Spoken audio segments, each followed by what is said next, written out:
All right, we're on to week 14, everybody. How about that? Crazy. NFL season is certainly flying by. And, did we know what was going to happen in the NFL season? But it's crazy how, regardless of what happens, the Dez Bryant getting COVID and pretty much did not matter. So they still played that game. Feel free to comment right here below. Chat publicly, as we will. I'm going to type in a little something here.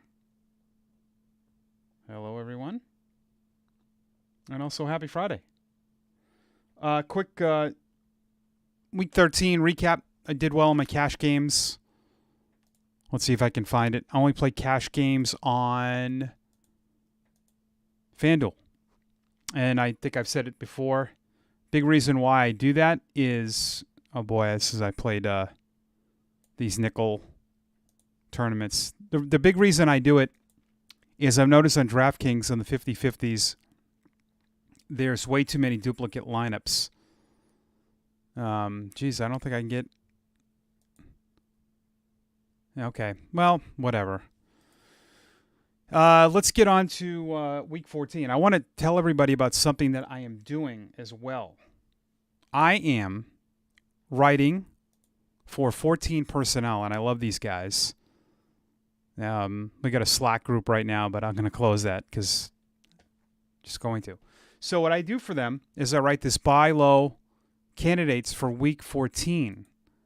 Let's see if I can get my Week 13 ones in. Yep. Buy low. This is where in DFS you have to be cold, okay? You can't rely on what happened the week before. And I talked about this. I thought I had a pretty good week in my buy low candidates. So what does this really mean for buy low? I try to find guys who their prices might be out of whack and ownership will be low. So I sprinkle in some cash game guys, some tournament guys, good price for potentially what they're going to be. So, for instance, Derek Carr was coming off a nightmare of a game the week before against Atlanta. I mean, it was a disaster. So his price went down on DraftKings to $5,800, on FanDuel $7,200. I mean, they lowered this. They're playing the Jets. And I had him. I mean, I thought he was pretty good in all formats. 27-point implied total. And I said to stack him with Waller. And I had Waller as one of my tight ends.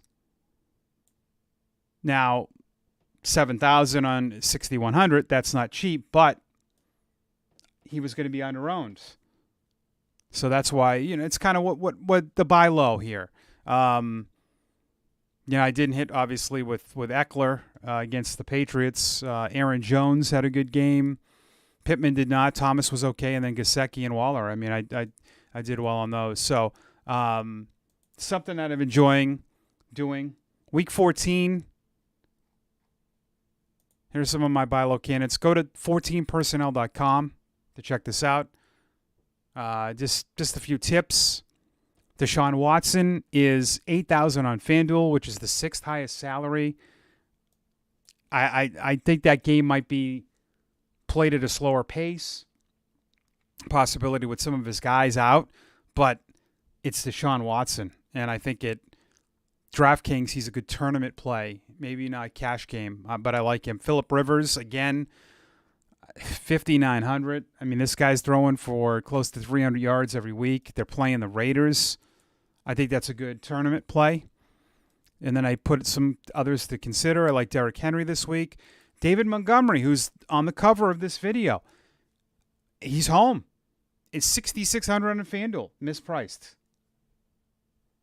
Mispriced right there. So that I'm loving. Derrick Henry against the Jacksonville. December football. They got to slow the things down. I mean, Tennessee's defense has been bad, but Mike Vrabel, and I put this in this article, he played for the Patriots. He remembers what December football's like. It's running the ball, and I could see this actually potentially being lower scoring because I think Derrick Henry could score 3 touchdowns in that game against an awful Jacksonville run defense.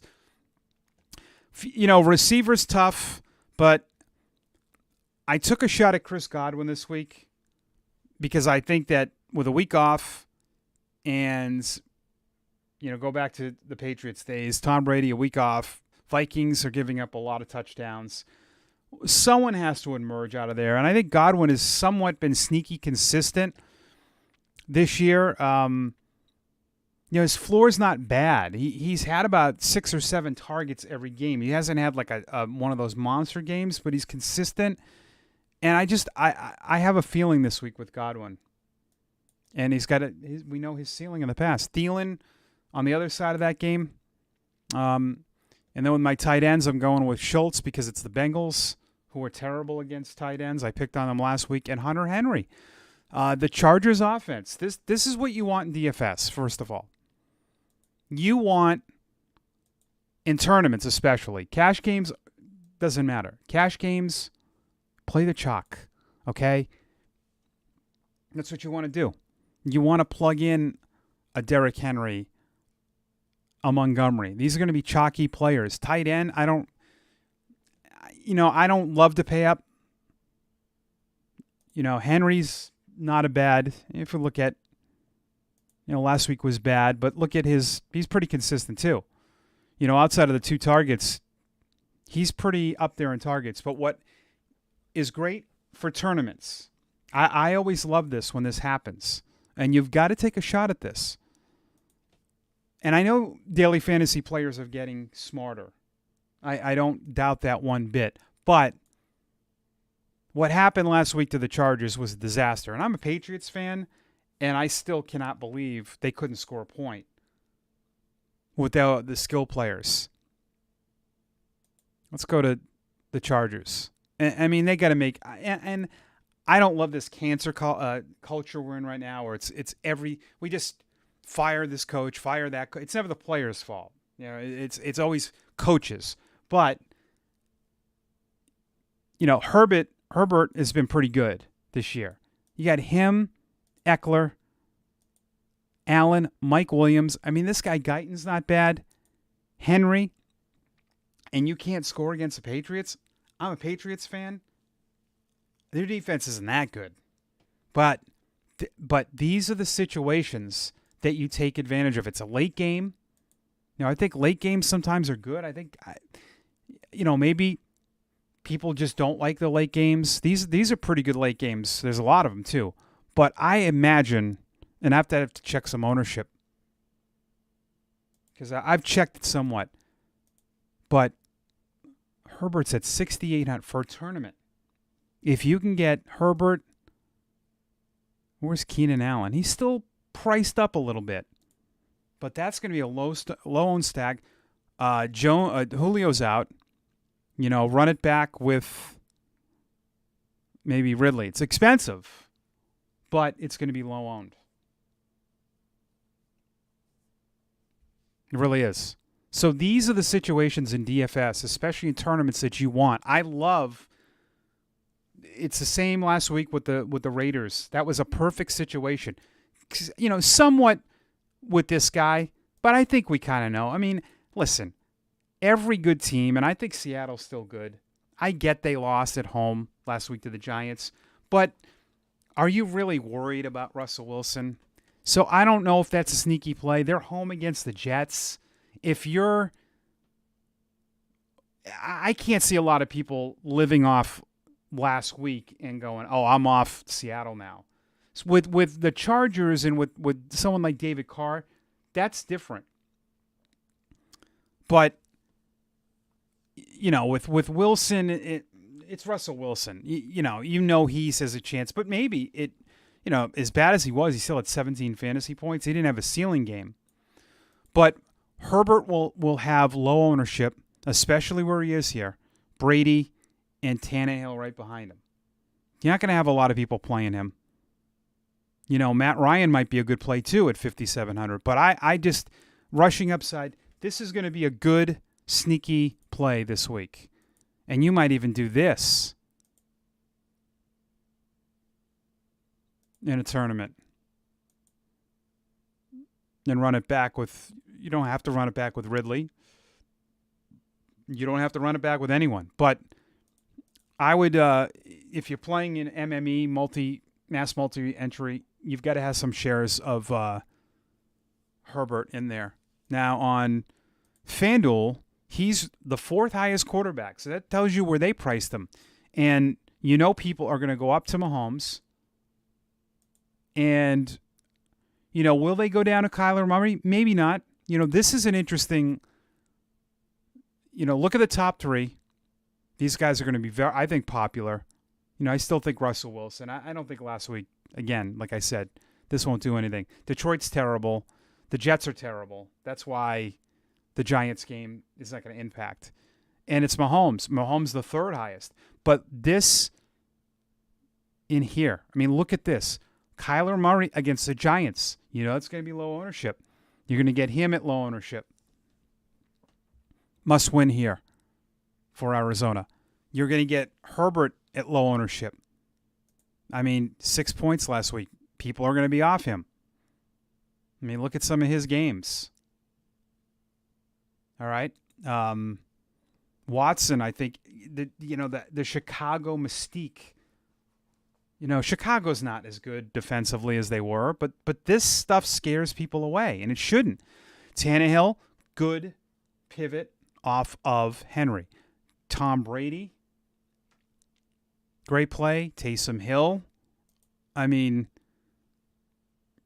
might not be a great quarterback, but look what he provides here.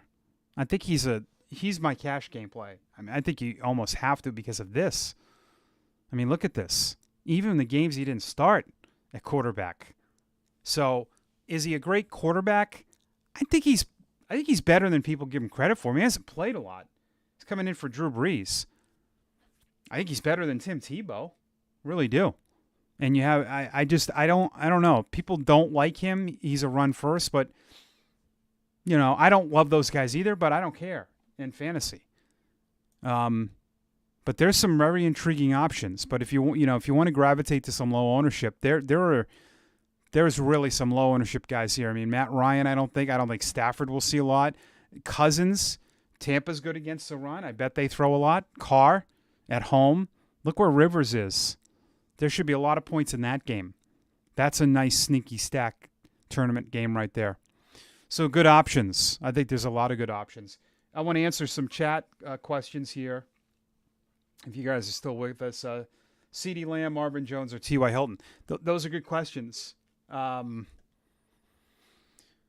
big on implied totals. That's a tough one. I think is Golladay playing? Sometimes when guys are out, it doesn't help that other guy. If Galladay's out, the rumor is, he is out. So there should be more targets funneled. And I'm assuming this is on season long. I would probably go with CeeDee Lamb because you're looking for targets. Those other 2 guys are more of deep threats. They're more volatile. Look at Lamb. He's pretty consistent. So I think he's got a better floor than those other guys. But Hilton's been playing a lot better. But gun to my head, I'm taking Lamb. Thoughts on Brandon Ayuk? You just in general or for this week? I love this guy. He helped me win some money in a showdown. And he's got some return. I don't know their situation. If you're talking on DFS, let's see. Yeah, the only issue with them is you never know who catches a football. And Samuel is back. Yeah, as a GPP play, he'll be low owned. I can't see that game having much ownership in there. So again, I think there's some really good sneaky GPP stacks this week. Running backs, for me, I'm not going up to Dalvin Cook, and he's going to be low owned, and we know his upside, but I think it's a lot. I don't see 3 times value in that, which you need for tournaments. But again, low ownership with a player like that, what kind of value do we have? With Bernard, I think Elliott at his price, potential positive script game. There's some sneaky plays again this week. Mike Davis, 6,800 at home against Denver. I like some of the plays down here. Gallman, Gaskin at home against Kansas City. We'll see. David Johnson's out again. So there is some value. Duke Johnson at 5,400 at Chicago. Receivers, I love Mahomes, Hill again this week. Miami plays a lot of cover 0, which is what Hill destroyed against Tampa, which I still cannot get over this game. And how in the world Tampa let somebody do that to them. That to me is just crazy. So, receiver is tough for me. I don't love paying up for here because, I look at, and we know his history against Detroit. Didn't have a great game in week 2, but this guy smashes. Look at this. But if you try to do this, and this is what I'm probably going to try to do, but I feel like on FanDuel you can make this work. You have two $9,600 players. Do you want to do that in a cash game? If you like their spots, you do. I'm locking Montgomery in at home against a terrible, this is what I'm going to do. This is part of my cash game thinking. I love running quarterbacks this floor, and then I always pay down at defense. I think Tampa Bay is actually a pretty good pay down this week. Is Minnesota more? Wow. They have Minnesota priced more than Tampa. I'm surprised because I feel like a pick 6 could easily happen. I like home defenses. I don't like this home defense. Giants, Chargers even. I think the Chargers will have a better game this week. I'm not going to try to stick away from defenses against guys you have in your cash games because then it's just it's counterproductive. I'm not going to go any of these. And GPPs, it's different. Carolina's not a bad dart to throw. Now, let's say but for what's in giggles, I'm going to plug in Tampa Bay, giving me 5,600. I like to pay down. And I like to pick on Cincinnati because they're terrible. So, you're looking at that.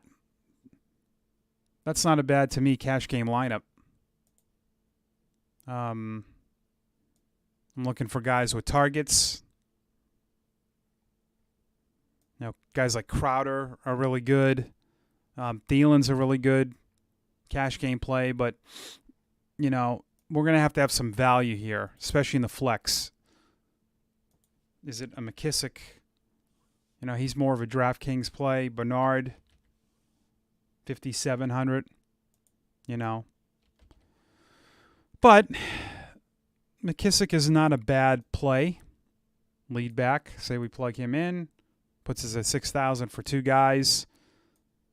Do I pay way down at receiver? I'm just messing around here to try to get Adams and Henry in. But what I really would like is Henry, Adams, Hill, and Thielen, which puts us at 4,300, which is not going to happen. So I have to go down more in defense. Say we went down to Carolina, giving me 5,000. Do we have any cash game guys at 5,000?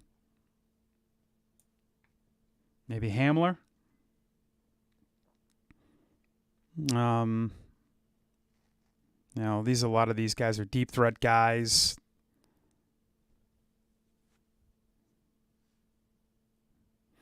So let's just see for now if we put in Hamler. Is this worth taking a shot? Hamler's not bad. Targets had 5 last week. He's had some big target games. Obviously, that New Orleans game when he was a quarterback. Is this a cash game lineup? kind of. All right, well, good luck this week in Week 14, and we'll have more. Subscribe to the channel. Make sure to like it, and